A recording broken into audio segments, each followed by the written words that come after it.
আজকে আমি এমন একটা রেসিপি আপনাদের সঙ্গে শেয়ার করব যেটা একদম লোটে মাছগুলো গোটা গোটাও থাকবে, খেতেও খুব সুস্বাদু হবে।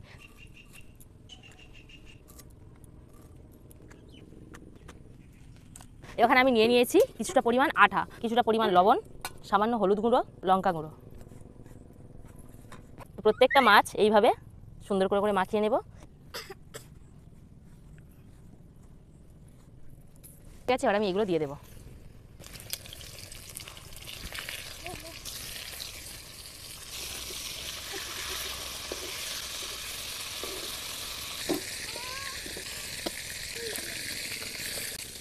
পেঁয়াজ কুচি ও আদা রসুন বাটা, হলুদ গুঁড়ো, লঙ্কা গুঁড়ো, লবণ পরিমাণ মতো, ধনে গুঁড়ো, জিরে গুঁড়ো, গরম মশলা গুঁড়ো, সামান্য জল দিয়ে দেব। দেখুন মশলা থেকে সুন্দরভাবে তেল ছেড়ে দিয়েছে। এই অবস্থায় আমি এখানে দিয়ে দেব জল। ঝোলটা ভালোভাবে ফুটে গিয়েছে। এবার আমি একটা করে মাছ তুলে তুলে এইভাবে এই ঝোলের মধ্যে দিয়ে দেব।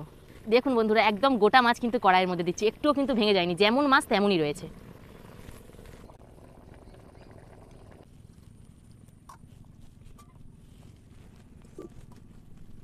কতটা সুন্দর লাগছে দেখুন বন্ধুরা, একদম গোটা গোটা আছে মাছগুলো এবং কালারটা কত সুন্দর এসেছে দেখুন। আপনারা দেখে বুঝতে পারছেন যে খেতে কতটা সুন্দর হবে।